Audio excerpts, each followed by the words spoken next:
Good evening. According to the Jewish practice, the names of the various parshiot are based on the first significant word of any given parsha. So, for example, our own parsha begins with the words, Vaydaber Hashem el Moshe lemor, God spoke to Moshe saying, Daber el Aharon, Vel banav lemar, Behalotcha tanerot.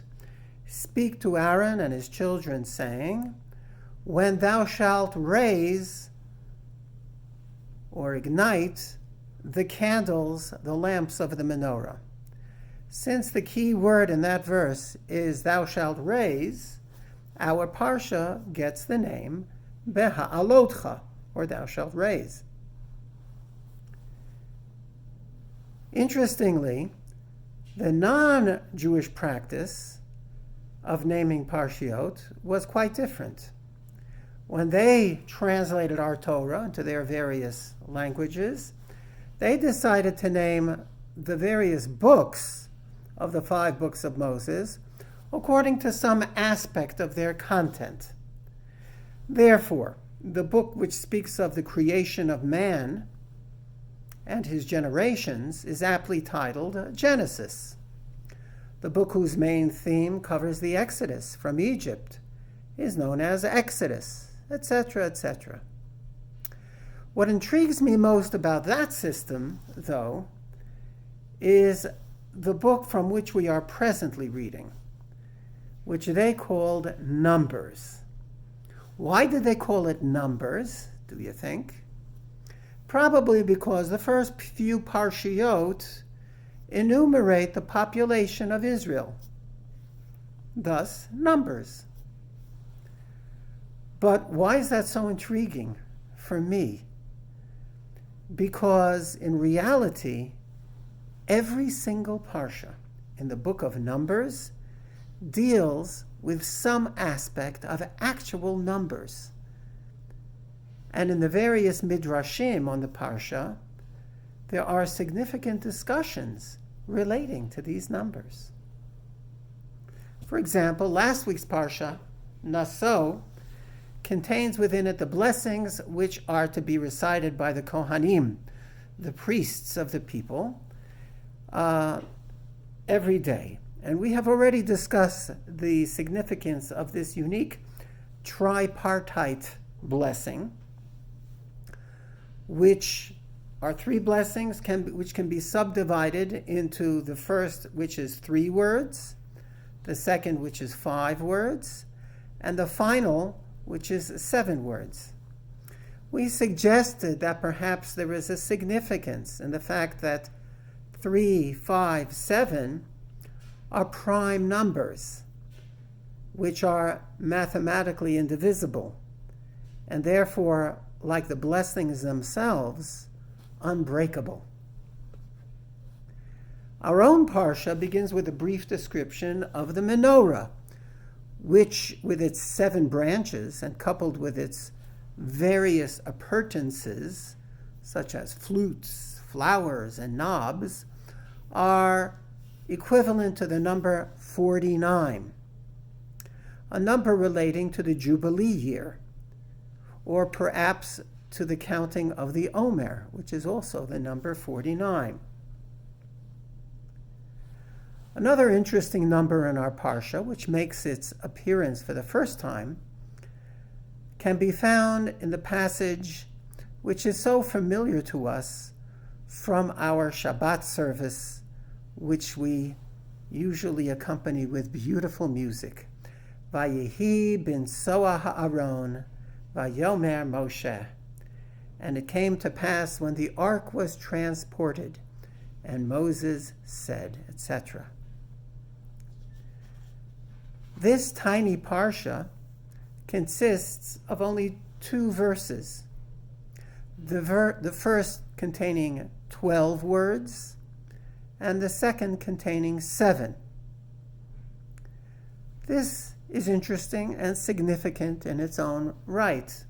12 is the number of the 12 tribes, and 7 reminds us perhaps of the branches of the menorah.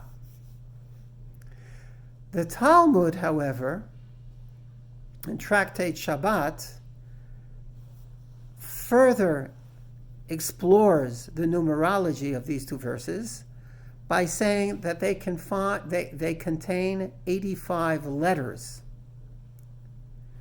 And the Parsha is also bracketed, these two verses, by two upside-down letter nun. The nuns stand like cantilevers, separating them from the previous portion and the following portion. These nuns seem to be protecting these verses in some way. How did our sages understand this?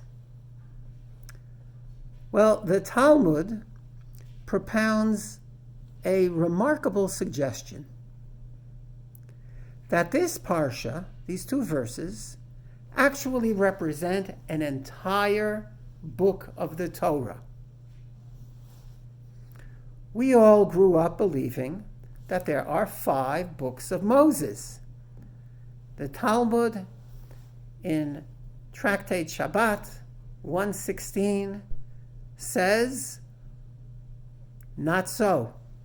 Indeed, there are actually not 5, but 7 books of Moses.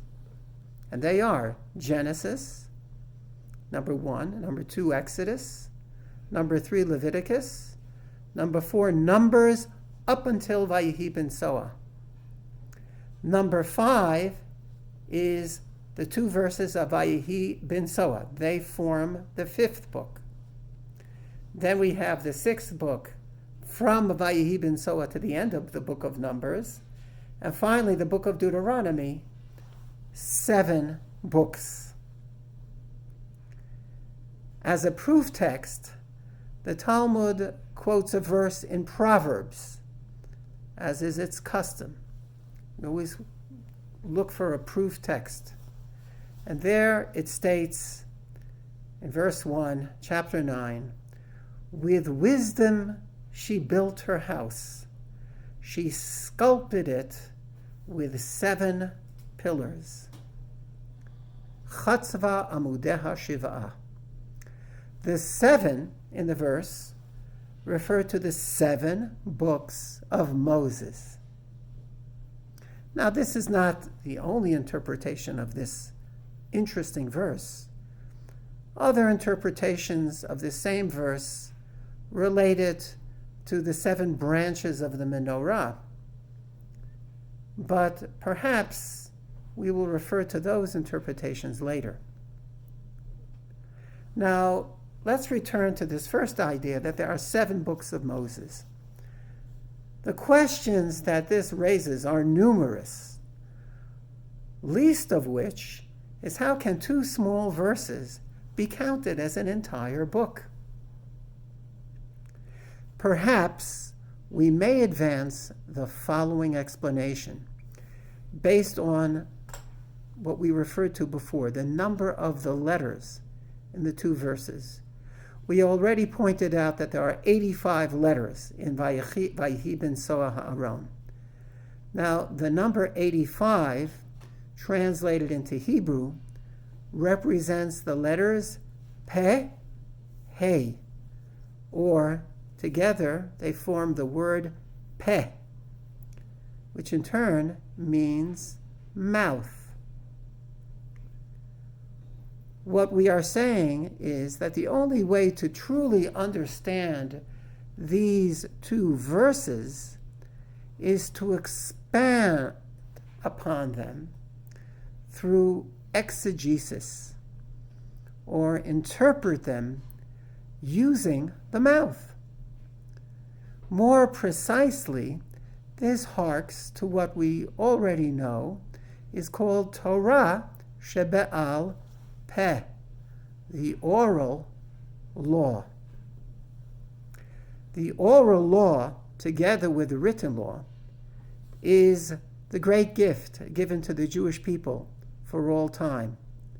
All future generations of Jews have a right, nay, an obligation, to expound the Torah within the parameters of received oral tradition.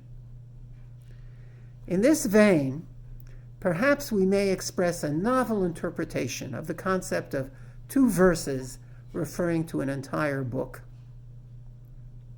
There are indeed, basically, 5 books of Moses. There is, however, a 6th book of the Torah. It is none other than the people of Israel themselves. Indeed, the first 2 parshiot of Bamidbar and Naso, basically enumerate the population of the tribes of Israel.